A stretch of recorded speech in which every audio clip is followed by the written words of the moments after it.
अपने जन्मदिन को एक अलग तरीके से मनाया जाए। वे दोनों पास वाले मुन्ना की दुकान पर गए और यार मुन्ना, हम दोनों सोच रहे हैं कि इस बार हमारा जन्मदिन अलग तरीके से मनाया जाए। हम सोच रहे हैं कि 1000 मैगी नूडल्स बनाकर पास वाले ओल्ड एज होम में बुजुर्गों में बांटा जाए। तो क्या तुम्हारे पास 1000 मैगी नूडल पैकेट्स हैं? अरे यार रमेश, सुरेश, तुम दोनों बहुत ग्रेट हो यार। तुम दोनों बड़े अच्छे अच्छे काम करते रहते हो। अरे मेरे पास फिलहाल इतना स्टॉक नहीं है, पर मंगवाता हूँ। तुम लोगों को कब तक चाहिए बताओ? पर सबकी तरह मुझे भी एक शक है यार, तुम दोनों में रमेश कौन है और सुरेश कौन?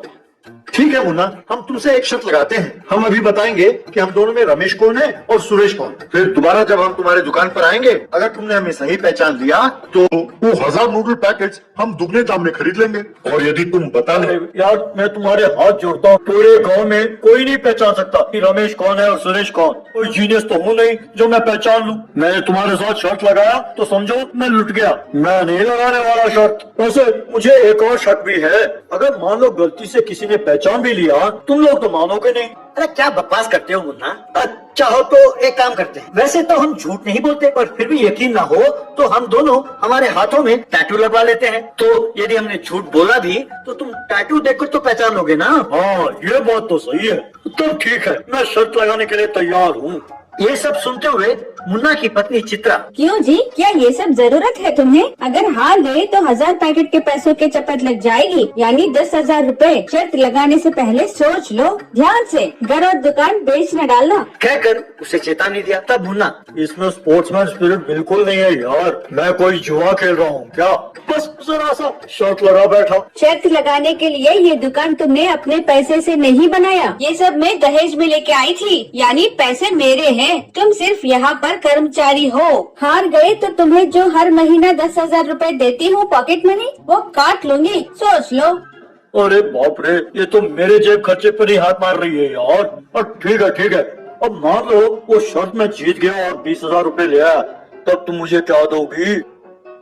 वो सारा पैसा तुम्हें ही दे दूंगी, इस महीने ऐश कर लेना। तब उछलता हुआ मुन्ना, अरे वाह, ये बढ़िया है, इसे कहते हैं शर्त। भाई रमेश, सुरेश, चलो टैटू शॉप चलते हैं। तुम दोनों के हाथ में टैटू लगवाता हूँ, उसके बाद तुम दोनों फुल शर्ट पहन लेना। मैं पहचान लूंगा कि तुम्हें सुरेश कौन है और रमेश कौन। फिर तुम अपना कमीज खोलकर अपना अपना टैटूज दिखा देना। मैं जीत गया तो दुगना पैसा देना, और यदि मैं हार गया तो मैं मुफ्त में 1000 नूडल पैकेट दे दूंगा। कहकर उन दोनों को टैटू शॉप ले गया। टैटू लगाने वाली लड़की से मुन्ना, बेटा ये दोनों जुड़वा भाई हैं, ये अपना नाम बताएंगे, इनके हाथ में उनका नाम टैटू कर देना। उस लड़की ने उन दोनों का नाम उनके हाथों में टैटू किया। जब वो बाहर आए, मुन्ना ने उनके हाथों को देखा और हाँ, तुम रमेश हो और तुम सुरेश। वैसे इन दोनों को पहचानूंगा कैसे? दोनों के बाल एक जैसे हैं, दोनों का चेहरा भी गोल है। अगर दोनों में एक मोटा और एक पतला होता तो पहचानने में आसानी होती, पर दोनों एक जैसे हैं तो इन्हें पहचानूंगा कैसे? यार कुछ क्लू तो दो। कहकर उनसे ही पूछा। अरे मुन्ना, जब हम शर्त लगा रहे हैं तो तुमने सोच कैसे लिया कि हम तुम्हें क्लू देंगे? अगर क्लू दिया तो हार जाएंगे ना। भाई शर्त तो शर्त है, हम तुम्हें कोई क्लू नहीं देंगे, पर तुम ही किसी तरह कोई निशानी देख लेना और हमें पहचान लेना। ठीक है, कल तुम लोग आ जाना, मैं 1000 नूडल पैकेट्स लेकर रखता हूँ तैयार। कहकर उन्हें भेज दिया। दुकान जाकर मुन्ना, इन दोनों में कौन रमेश है कौन सुरेश पहचानना मुश्किल है, पर होशियारी से काम लेना होगा।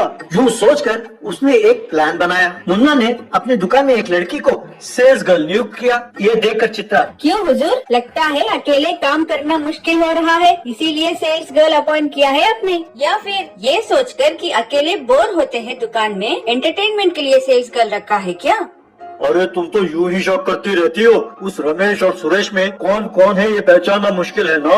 जैसे ही वो आएंगे, ये लड़की उन्हें हैप्पी बर्थडे कहेगी और आई लव यू भी कहेगी। जब लड़की आई लव यू कहे तो उसके सामने ये बता देंगे ना कि कौन रमेश है और कौन सुरेश। ये सब मैं चुपके से देखूंगा और कौन रमेश है कौन सुरेश है झट से पहचान लूंगा।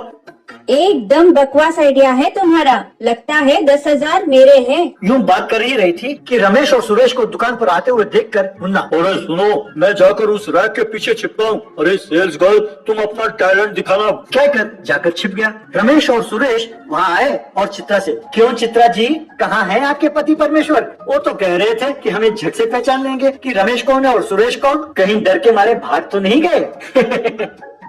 अरे नहीं नहीं, वो तो काफी जोश में है। वो आप दोनों को पहचानने के लिए काफी दो पेच लगा रहे हैं। वो तो ठीक है, पहले आप दोनों जाकर उस सेल्स गर्ल से आपके 1000 नूडल्स पैकेट ले लीजिए। वे दोनों उस लड़की के पास गए। उन्हें देखकर सेल्स गर्ल, हाय, सुना है आज आप दोनों का बर्थडे है। Happy birthday to both of you. पर आप दोनों में से मैं एक से प्यार करती हूँ। I love you Ramesh. तब रमेश अपने मन में, अरे ये क्या, ये लड़की मुझे आई लव यू क्यों कह रही है? वो तो ठीक है, पर क्या तुम जानती हो कि हम दोनों में रमेश कौन है? क्यों नहीं जानती, तुम ही हो। रॉन्ग रॉन्ग, मैं रमेश हूँ, ये सुरेश है। मुन्ना जो रैक के पीछे छुपकर ये सब देख रहा था, अरे शुक्र है पहचान लिया। जो लाल रंग का कमीज पहना है वो रमेश है, नीले रंग के कमीज वाला सुरेश है। यूँ सोचकर बाहर आया और मुन्ना उनसे, क्यों भाई, आ गए? बिल्कुल सही टाइम पर आ गए। ये लो आपके नूडल्स के पैकेट्स। पर ये तो बताओ कि हमें रमेश कौन है और सुरेश कौन?